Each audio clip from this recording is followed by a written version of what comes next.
제가 방금 전에 브루클린 성당 사순 특강을 마치고 지금 바로 달려와 가지고요. 지금 딱 도착했습니다. 그래서 오늘 퀸즈 성당 사순 피정 이렇게 초대해 주신 우리 김문수 신부님과 우리 교인들께 감사드리고, 퀸즈 성당은 제가 지난 대림 때도 왔었죠. 기억하십니까? 다행입니다. 대림 때 제가 3번이나 와가지고 다시는 저를 안 부르실 거라고 예상했는데 또 부르셔서 퀸즈 성당 교우님들의 도전 정신이 투철하시구나, 다시 한번 도전을 해보시겠다고. 그래서 이번 사순피정의 주제는 데레사 알리시아 노블이라는 수녀님이 작년에 사순 묵상집으로 기억하라 메멘토 모리라는 이 책을 내셨어요. 미국 분이에요. 그래서 미국에서는 2019년이 벌써 나온 책이고, 우리나라는 작년에 나왔어요. 그래서 여러분들이 원하시면 영어든 한국말이든 이렇게 보실 수 있고, 그래서 이 책을 가지고 오늘 사순피정을 하려고 합니다. 그래서 제가 브루클린에서도 이 책으로 했어요. 그런데 거기서는 1시간 정도 했기 때문에 다 못 보겠죠. 그래서 거기서 한 부분에 이어서 이렇게 오늘 피정하고, 거기서 했던 것은 나중에 여러분들이 다시 들으실 수 있어요. 그러면 1부작, 2부작, 3부작 이렇게 해서 같이 볼 수 있을 것 같습니다. 메멘토 모리라는 말 혹시 들어보셨어요? 어느 나라 말이에요? 라틴어입니다. 라틴어는 어느 나라 말이죠? 아까 했던 것은 또 하는데 큰일 났네. 메멘토 모리는 잠깐 설명해야 되니까, 라틴어는 로마 제국이 사용했던 말이죠. 지금 씁니까? 안 씁니까? 안 쓰죠. 지금은 영어, 이태리어, 스페인어, 포르투갈어 이렇게 다 라틴어에서 파생된 말들을 우리가 쓰고 있죠. 지금 라틴어를 쓰는 유일한 곳은 로마 가톨릭 교회가 라틴어를 사용하고 있죠. 그래서 메멘토 하면 기억하라는 의미가 되겠고, 모리 하면 죽는 걸 말해요. 제가 자세한 어원 설명은 아까 했는데 그거 또 하긴 그러니까 나중에 여러분들이 그 강의를 들으시면 됩니다. 제가 보내드릴 테니까. 그래서 이제 바로 본문 같이 보도록 할게요. 메멘토 모리는 회개의 때인 사순시기 전체를 비춥니다. 사순시기를 시작하는 제의 수요일부터 곧바로 죽음을 기억하라는 주제에 우리의 주의를 집중하게 합니다. 이날 사제는 미사에 참여한 사람들의 머리에 죄를 뿌리며 하느님께서 아담과 하와를 에덴 동산에서 떠나보내며 하신 말씀을 되풀이야 합니다. 사람아, 너는 먼지이니 먼지로 돌아갈 것을 생각하여라. 그 뜻은 메멘토 모리, 곧 너의 죽음을 기억하여라고 짧게 말할 수 있습니다. 여러분, 제수요일 미사 참여하셨죠? 제수요일날 머리에 죄 받았죠?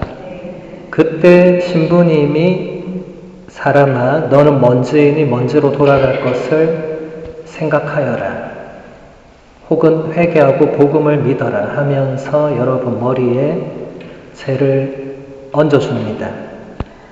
그래서 이 사람아, 너는 먼지이니 먼지로 돌아갈 것을 생각하여라는 말은 창세기 3장 19절의 말씀이죠. 하느님께서 아담에게 하셨던 그 말씀이죠. 그 말씀의 라틴어 원문을 보면 이렇게 되어 있어요. Memento homo quia pulvis es et in fulverem reverderis 이렇게 되어 있어요.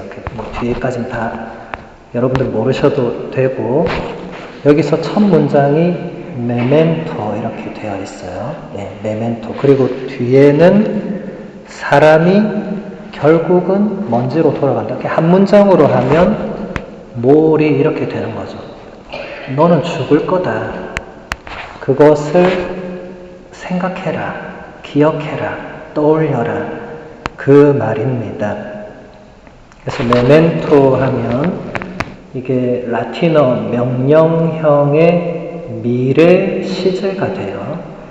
뭐 요즘은 이런 거 하나도 없지만 고대어는 명령형 따로 있고 직설법 따로 있고 접속법 따로 있고 또 과거 시제 따로 있고 현재 시제 따로 있고 미래 시제 따로 있고 복잡했어요. 요즘 그런 거 하나도 없지만 그래서 메멘토는 이 메미니 동사의 명령형 미래 시제입니다.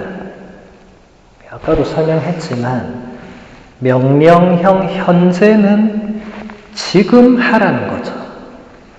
기억해라면 지금 기억해라. 지금 사순 피정이 있음을 기억해라. 이럴 때는 현재형을 쓸 건데 미래형은 말 그대로 앞으로도 계속 기억하라는 거죠. 그래서 우리가 뭐 죽는 것도 이게 미래에 속하니까 그럴 수도 있지만 중요한 것은 이 죽는다는 것을 생각하는 것은 일시적으로 한 번 하고 그만하라는 게 아니고 계속 해라는 거예요. 계속. 네. 그래서 이게 우리가 사순시기를 시작하면서 들었던 바로 그 말씀과도 일치한다. 죽는다는 것을 생각해야 된다. 너의 죽음을 기억하여라. 장례미사 전에 종이 울리는 것처럼 이 말은 구원 역사의 시초부터 울려 퍼집니다. 인간은 죽을 수밖에 없는 피조물에 지나지 않습니다.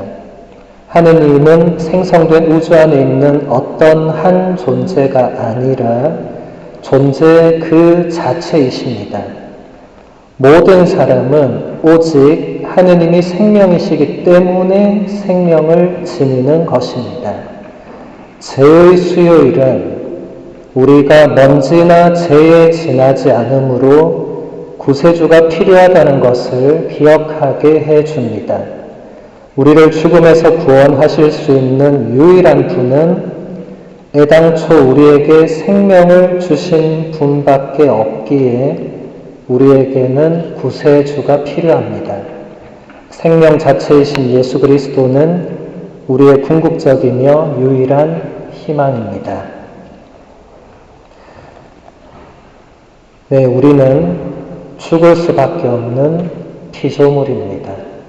여기에 있는 모든 분들, 저를 비롯한 모든 분들은 언젠가 다 장례미사를 치러야 됩니다. 우리는 지금까지는 다른 사람의 장례미사를 참례해 왔죠. 근데 언젠가는 내가 그 자리에 누워 있어야 됩니다. 아무도 피할 수 없습니다. 아무리 열심히 살아도 아무리 성인 성녀여도 피할 수 없습니다. 지난 세기에 위대한 교황님이라고 불렸던 요한 바오로 2세 교황님, 지금 성인 품에 올라서 성인도 되셨지만 죽음은 피할 수 없었죠. 다 거쳐가야 됩니다. 근데 우리는 먼지나 죄에 지나지 않기 때문에 구세주가 필요하다. 우리의 생명은 하느님께서 주신 것이기 때문에 하느님이 우리에게는 필요하다. 우리는 유한한 존재입니다. 물론 인간은 피조물 가운데서는 가장 탁월한 존재입니다. 하지만 그렇다 하더라도 죽음을 겪을 수밖에 없는 유한성을 지니고 있습니다. 이것을 제수요일부터 사순시기 전체에 우리가 생각을 해야 된다. 물론 사순시기뿐만 아니라 살아가면서 우리가 이것을 생각하는 것은 우리가 더 유익한 삶을 사는 데 도움이 됩니다. 제가 아까 브루클린에서 했던 강의가 주로 그런 내용이었습니다. 나중에 들어보시면 되겠지만 암브로시오 성인은 이런 말을 했습니다. 죽음은 슬퍼할 일이 아닙니다. 우선 죽음은 모든 이에게 공통되며 모든 이에게 닥쳐오기 때문입니다. 또한 이승의 불행에서 우리를 해방시키고 이 세상의 노고에서 벗어나 잠을 자듯이 쉬게 하기 때문입니다. 죽음은 이득이고 삶은 형벌입니다. 그래서 바오로 사도는 나에게는 삶이 곧 그리스도이며 죽는 것이 이득입니다. 라고 말하고 있습니다. 생명의 영 안에 있는 사람에게 육신의 죽음은 아무것도 아닙니다. 그러니 우리가 주님과 함께 살 수 있도록 주님과 함께 죽읍시다. 날마다 죽음을 훈련하고 죽음에 대하여 생각합시다. 암브로시오 성인은 4세기 밀라노 교구장 주교님이셨죠. 지금 우리는 21세기를 살고 있죠. 1700년 전에 한 주교님이 이미 죽음에 대해서 이런 이야기를 하셨고, 그것은 이미 사도 바오로가 필리핀들에게 보낸 편지에서 나에게는 삶이 곧 그리스도이며 죽는 것이 이득이다 라는 이 문장. 이 문장은 그 이후에 모든 교부들, 성인 성녀들이 그대로 받아들인 문장입니다. 그 어떤 것도 여기서 바꾸지 않았고 죽는 것이 더 낫다. 왜 그럴까요? 죽어야만 하느님께 갈 수 있기 때문에요. 그래서 수많은 성인 성녀들은 생을 지속하기를 원하지 않았고 죽는 것이 낫다고 생각했어요. 근데 여러분 여기서 착각하면 안 되는 게, 그러면 이 생은 별거 없구나, 대충 살아도 되는구나, 막 살아도 되는구나, 죽는 게 더 좋다고 하니까, 그런 의미로 성인 성녀들이 말한 거 아닙니다. 바오로 사도도 그런 의미로 말한 게 아닙니다. 다시 필리피서를 보면 나에게는 삶이 곧 그리스도이다. 막 살아도 되는 게 아니라 삶이 그리스도다. 예전 공동 번역에 보면 나에게는 그리스도가 생의 전부다. 이렇게 돼 있어요. 그러니까 사는 것도 굉장히 중요한 거죠. 예수 그리스도가 전부인 게 바오로는 사는 거였고, 근데 죽는 것은 이제 죽고 나서 나의 전부인 예수 그리스도를 만나기 때문에 좋은 거고, 이렇게 이해를 하셔야지 지상의 삶은 막 살고 대충 살고 아무렇지 않게 살고 죄 짓고 살고 그냥 죽고 나서 뭐 믿으면 되는 거 아닌가? 대단히 잘못된 거죠. 가톨릭 교회는 한 번도 그렇게 가르친 적이 없습니다. 아우구스티노 성인은 이렇게 말했습니다. 이 죽을 육신 안에서 삶을 시작하자마자 우리는 끊임없이 죽음을 향하여 나아갑니다. 이 삶의 전 과정이 온갖 변화 속에서도 죽음으로 향하고 있기 때문입니다.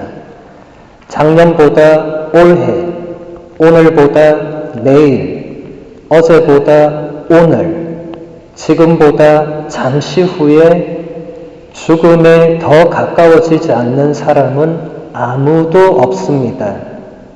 우리의 전생에는 죽음을 향한 경주에 지나지 않는데 누구도 잠시 동안 가만히 서 있거나 다른 사람보다 천천히 갈 수 없습니다. 모든 사람이 공평한 힘과 동일한 속도로 앞으로 내몰립니다.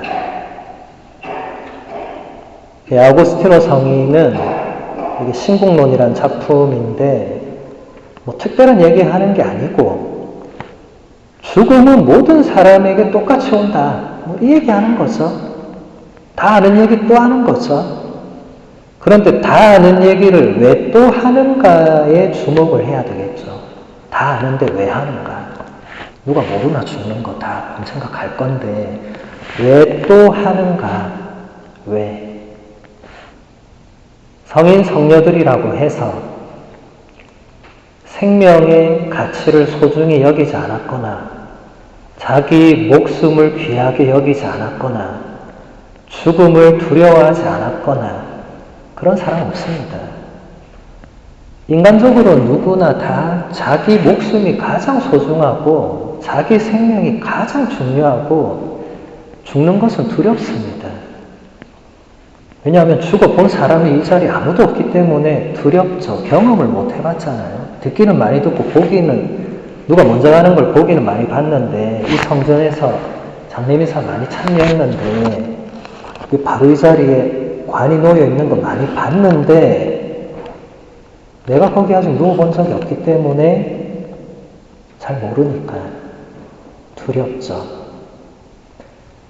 그래서 우리가 죽음을 생각한다는 것은 그냥 단순히 두려워해라 이게 아니고 그것을 생각함으로 인해서 지금 내 삶을 어떻게 살 것인가를 다시 결정하게 도와준다는 거예요. 죽음은 피할 수 없고 누가 언제 죽을지 모르고 순서도 없는데 그것을 생각하는 사람은 지금 내 삶이 유한하다. 지금 이 시간이 소중하다. 그러므로 오늘 하루를 내가 허투루 보내서는 안 되겠다. 그냥 내 맘대로 막 살아서는 안 되겠다.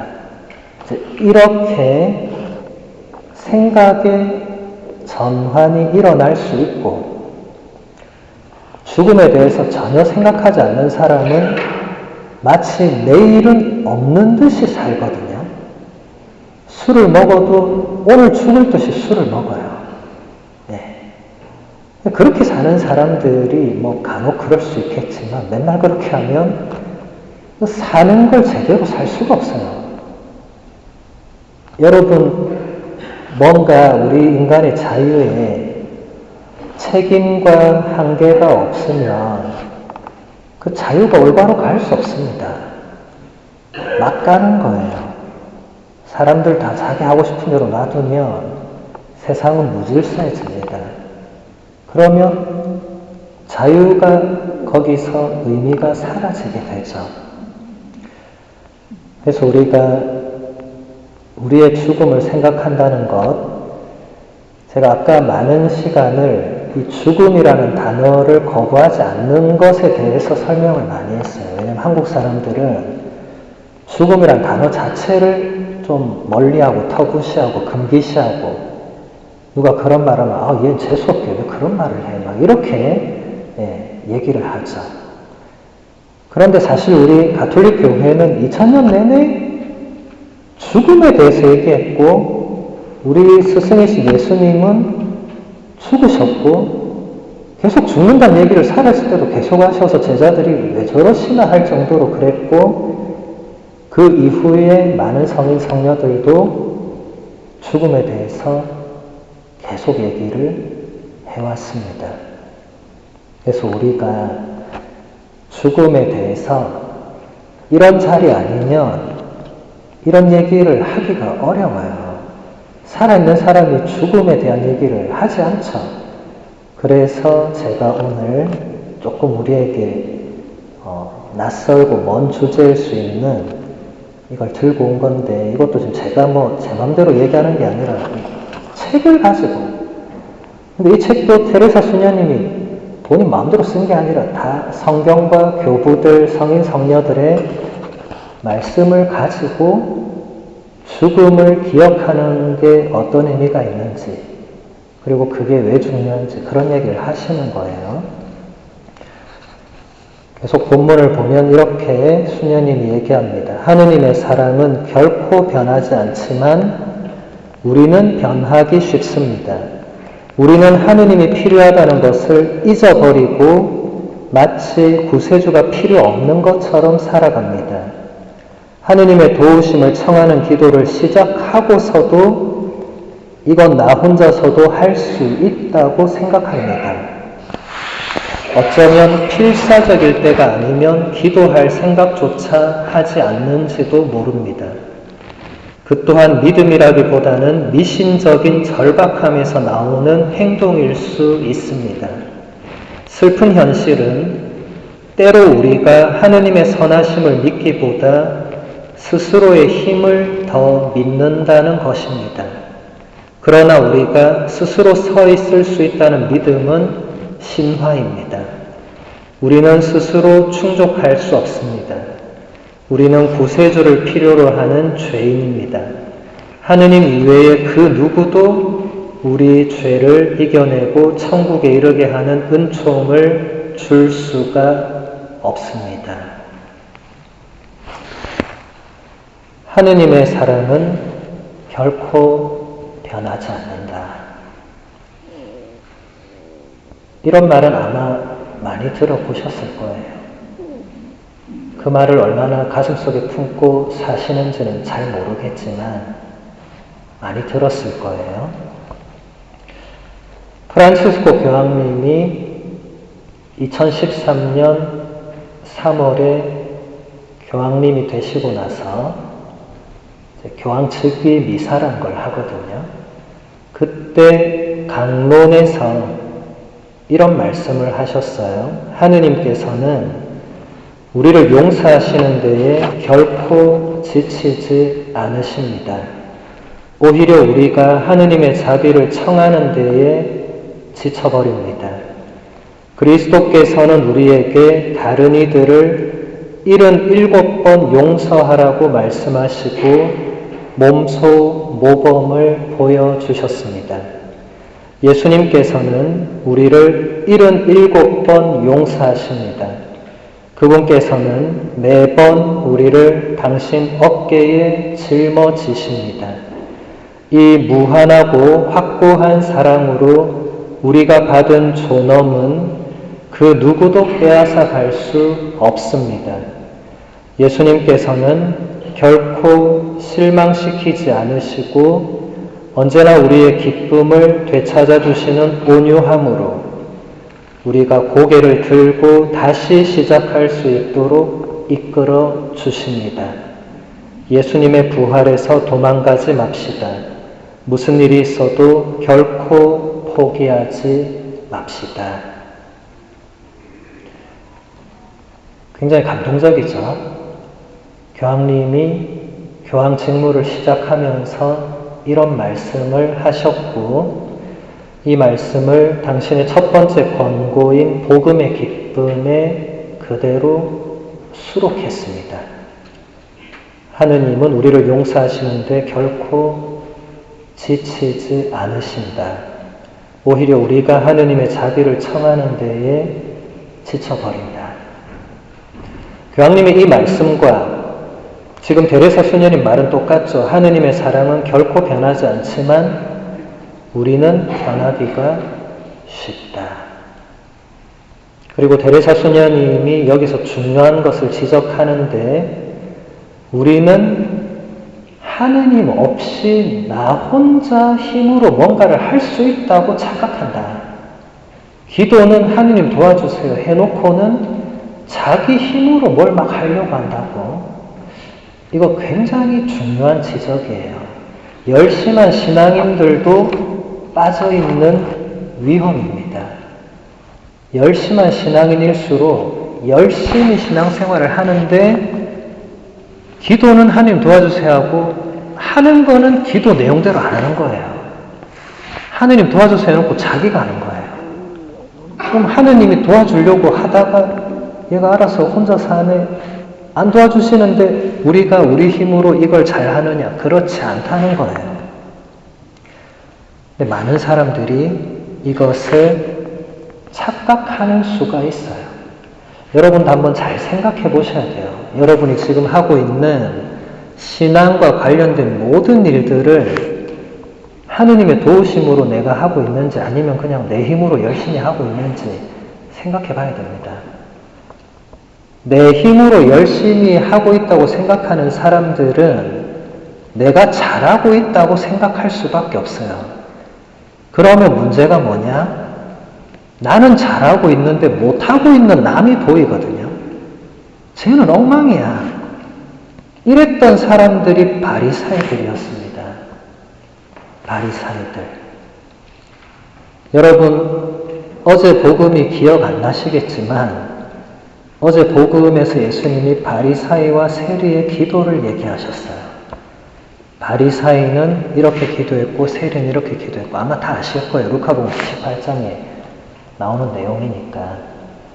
바리사이의 기도를 유심히 보면 다 내가 뭘 열심히 했다 이 얘기만 하고 있어요. 그래서 하나님께 감사드리고 있어요. 내가 이것도 열심히 하고 이것도 열심히 하고 이것도 열심히 해서 하느님 감사합니다. 이게 바리사이의 기도고 세리의 기도는 여러분 잘 아시다시피 오 하느님 이 죄인을 불쌍히 여겨주십시오.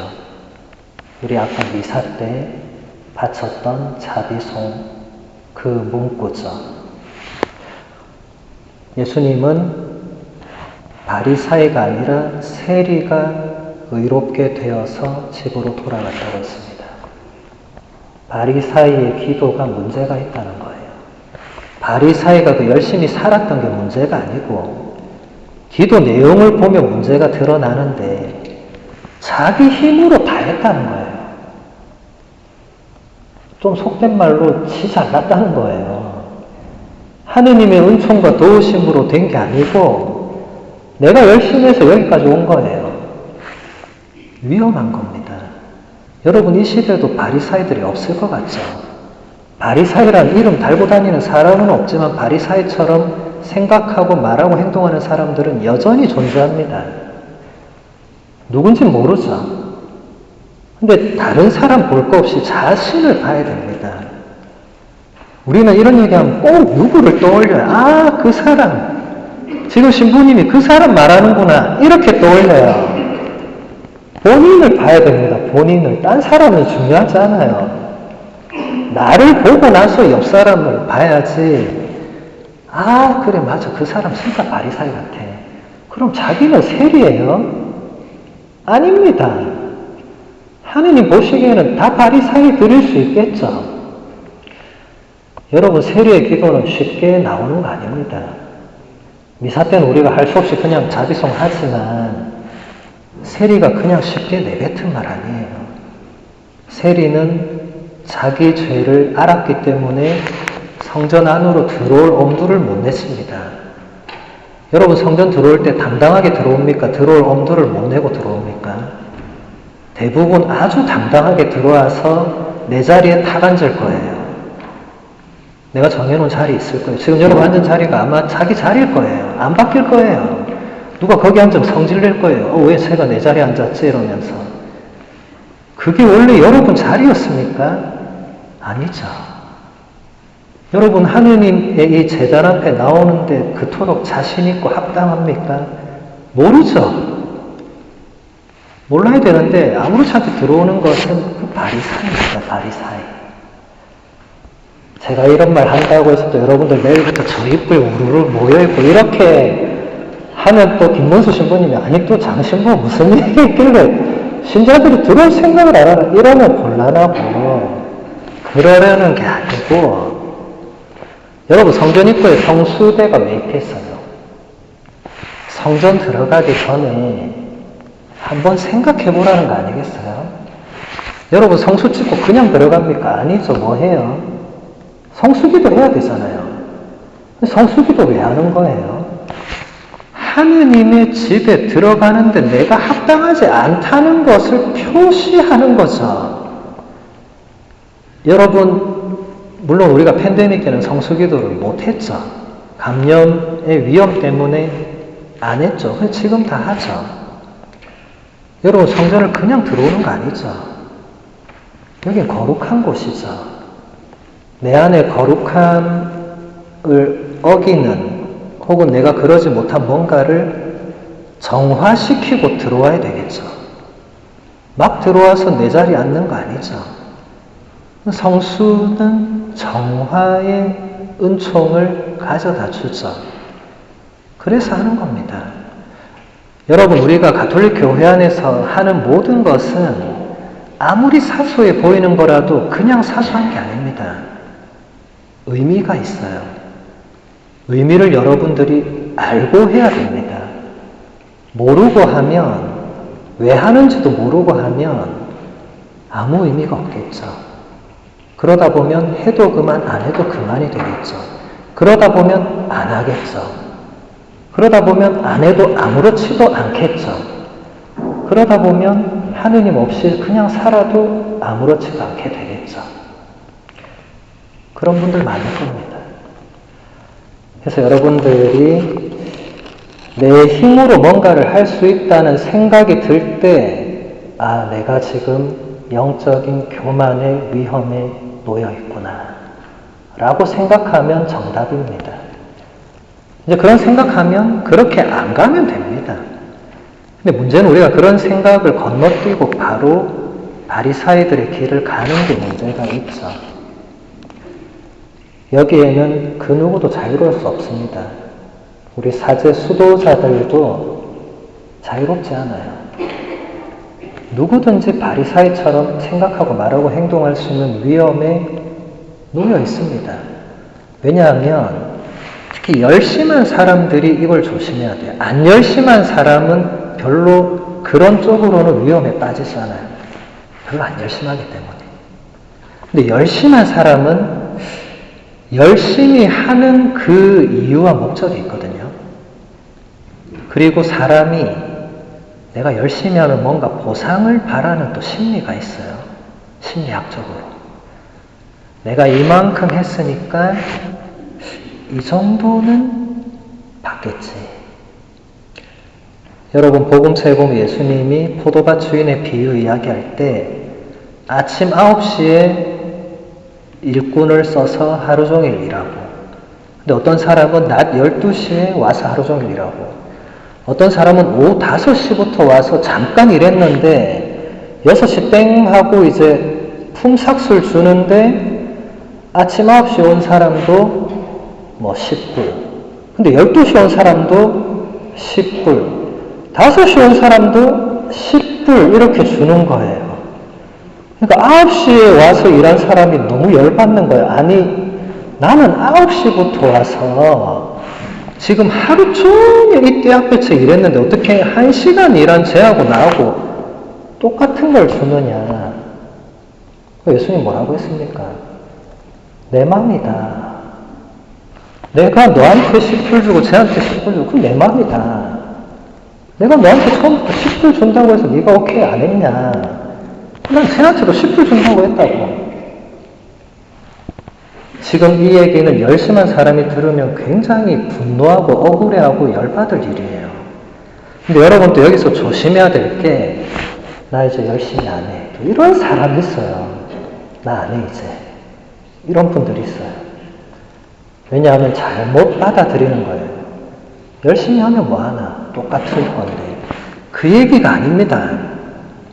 여러분, 성경을 읽고 묵상할 때 내 관점으로 해석하면 상당히 위험한 일이 많이 발생해요. 여러분, 성경 해석은 마음대로 하면 안 됩니다. 교회가 정해준 테두리 안에 살아고 제가 지난 대림 때도 몇 번 얘기했을 거예요. 하느님의 관점으로 그 맥락들을 읽어내야 됩니다. 그 이야기가 말하는 거는 열심히 하든 안 하든 상관없다 이 말이 아니에요. 하느님의 자비는, 아까 우리가 봤던 이 하느님의 사랑은 모든 이에게 똑같다. 이게 근본적인 메시지입니다. 모든 이에게. 그런데 여기서 그 그것에 대해서 분노하는 사람들이 바리사이들이었어요. 바리사이들은 그 메시지가 용납이 안 됐어요. 자기들은 그토록 열심히 단식하고 11조 내고 기도하고 율법을 묵상하고 이렇게 하는데 엉망으로 사는 세리들, 막 수많은 죄인들이 구원받는다고 하니까 용납이 안 돼. 있을 수 없어. 그러면 지가 하느님이 뭐예요, 이게? 왜 지가 용납이 안 돼요? 하느님이 받아주겠다는데 왜 자기가 용납이 안 돼? 그런데 여러분, 이 시대에도 우리가 이런 시각으로 다른 사람을 바라본다는 게 문제가 있습니다. 10년을 냉담한 사람이 들어와서 앉았어요. 저 사람이 어떻게 여길 그냥 들어왔지? 이렇게 바라볼 수 있는 거예요. 위험한 거예요. 인간적으로. 그 사람이 하느님의 부르심으로 10년 만에 왔으면 잃어버린 양을 되찾아서 기뻐해야 되는데 우리가 과연 그렇게 하는가 생각해 봐야 되겠죠. 우리가 스스로 서 있을 수 있다는 믿음은 신화에 가깝다고 지금 수녀님이 얘기합니다. 그래서 열심한, 적어도 이 시간에 여기 앉아 있는 거는 열심한 분들이에요. 이 시간에 골프장 안 가고 집에 안 가고 어디 놀러 안 가고 여기 앉아 있는 거는 열심한 분들이에요. 그래서 사실 제가 강의를 하다 보면 한 번씩 들어야 될 사람은 딴 데가 있고 안 들어도 될 사람이 그 자리에 있다 이런 생각을 가끔씩 하긴 합니다. 안 들어도 되는 사람들이 와서 열심히 듣고 들어야 될 사람은 어디 골프장이나 어디 딴 데 가 있겠죠. 근데 어쩌겠어요. 눈앞에 있는 분들은 여러분들이니까. 그래서 우리가 열심히 할 때 여러분 루카복음서 17장에 그 비유 이야기가 있어요. 예수님께서 어떤 종의 이야기를 하면서 종이 밖에서 이제 열심히 일하고 들어왔는데 주인이 뭐라고 하겠냐. 너 열심히 일했으니까 나하고 같이 밥 먹자 하겠냐. 그러지 않는다고. 너 왔어? 가서 계속 저기 가서 준비하고 이렇게 하라고. 그렇게 한다고. 그래서 너희가 뭐 열심히 하고 나면 뭐라고 말해야 되느냐. 저희는 쓸모없는 종입니다. 그저 해야 할 일을 했을 뿐입니다. 이렇게 말하라고 명령형으로 쓰여져 있어요. 그래서 여러분 뭘 열심히 하잖아요. 그러면 내가 이렇게 뭘 열심히 했으니까 하느님이 이 정도는 해주시겠지. 이런 생각 들 때 저는 쓸모없는 종입니다. 그저 해야 할 일을 했을 뿐입니다. 이 말을 꼭 하시기 바랍니다. 왜냐하면 예수님이 이렇게 하라고 시키셨으니까. 반드시 해야 됩니다. 그래서 저는 뭐 이렇게 하잖아요. 특강 하잖아요. 집에 갈 때 오늘 좀 잘 된 것 같아. 이런 생각이 들 때가 있어요. 대부분은 오늘 뭐가 잘 안 됐어. 이렇게 들 때가 더 많지만 그래도 어떤 때는 오늘 좀 잘 된 것 같다. 근데 그럴 때 반드시 루카복음 17장이 떠오릅니다. 그래서 바로 고백합니다. 입으로. 주님, 저는 쓸모없는 종입니다. 해야 할 일을 했을 뿐입니다. 여러분, 이렇게 해야 영적 교만에 빠지지 않습니다. 이렇게 해야 바리사이의 길을 걷지 않을 수 있습니다. 열심한 분들이 자칫 잘못하면 바리사이의 길로 빠지거든요. 한순간입니다. 그토록 열심히 했는데 한순간이에요. 조심하셔야 됩니다. 계속 본문을 보면 죽음에 대해서 날마다 묵상하는 것은 우리가 자만이라는 신화를 분쇄하도록 도와줍니다. 우리의 삶은 완전히 그리고 철저하게 하느님께 의존하고 있습니다. 하느님께서 원하지 않으셨다면 우리는 존재하지 않았을 것이고 하느님께서 순간순간 우리를 존재하게 하지 않으시면 계속 존재할 수도 없을 것입니다. 우리가 반항할 때조차도 하느님은 우리를 살게 해주십니다. 하느님의 생명은 우리가 항상 기대어 살아가는 환경이자 바탕입니다. 죽음에 대한 묵상은 하느님께서 우리를 창조하시고 존재하도록 하시기에 우리가 전적으로 모든 면에서 하느님의 도우심을 필요로 한다는 것을 알게 해 줍니다. 우리가 이런 진실로부터 도망가기보다는 그 안에 머무르게 되면 죽음은 우리를 참된 생명으로 더 깊이 인도해 줄 것입니다. 데레사 수녀님도 여기서 우리가 죽음에 대해서 매일 생각하면 자만에 빠지지 않을 것이다.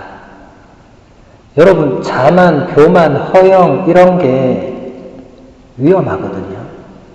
왜냐하면 바리사이들이 그렇게 했다가 예수님한테 맨날 욕먹었잖아요. 예수님이 욕하는 이유가 있는 거예요. 그냥 싫어서 욕하지 않았습니다. 문제가 있다는 거예요. 하느님은 자신을 높이는 사람을 내치신다고 성모님이 노래하셨잖아요. 자신을 낮추는 이를 높이신다고.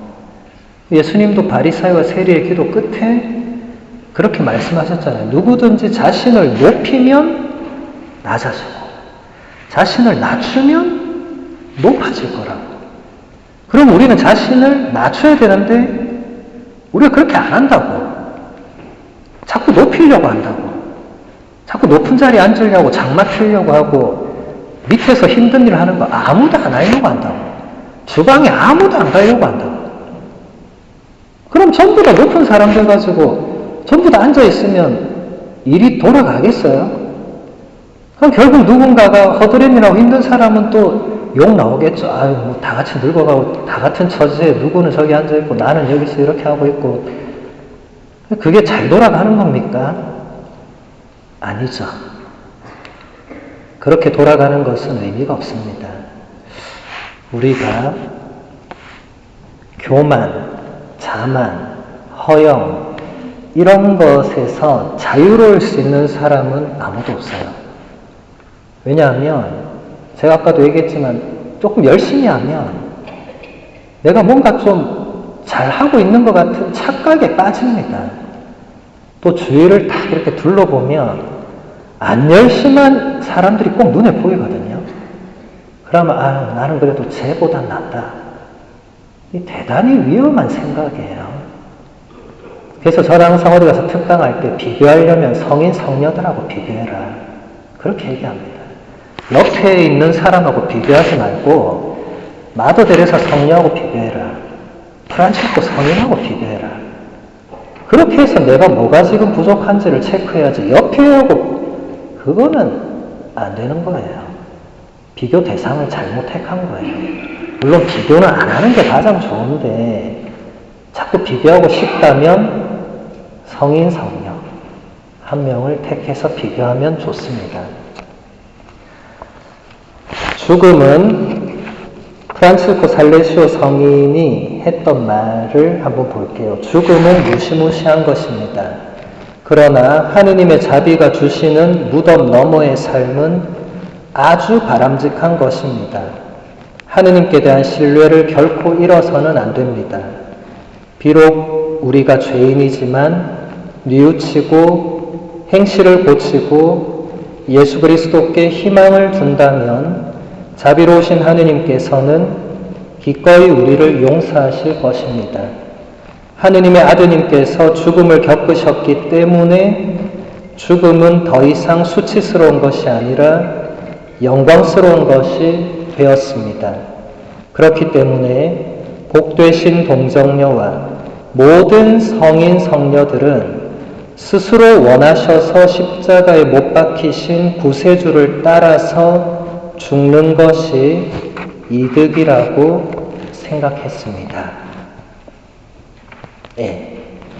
프란치스코 살레시오 성인이 죽음은 비록 무섭고 우리가 받아들이기 어려운 것이지만 하느님의 자비가 주시는 그 죽음 이후의 삶이 있기 때문에 우리는 거기에 대한 믿음과 희망을 결코 잃어버려서는 안 되고, 그리고 지상에서도 끊임없이 우리의 죄를 뉘우치고 우리 행실을 고치고 예수님을 따라 살도록 그렇게 할 때 우리도 예수님께서 주시는 그 영광, 성인 성녀들이 누리고 계시는 그 복된 상태를 누릴 수 있다고 얘기하십니다.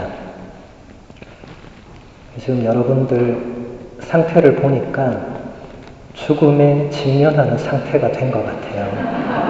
그래서 제가 안 쉬고 계속 달리려고 했는데 달리다가 여기서 죽음을 맞이하면 안 되니까 조금만 쉬고 2시 반부터 다시 할 테니까 여러분 나가셔서 바람 쐬고 물도 붙으시고 좀 이렇게 깨어있는 얼굴로 다시 저를 보면 좋겠습니다. 10분만 쉬도록 하겠습니다.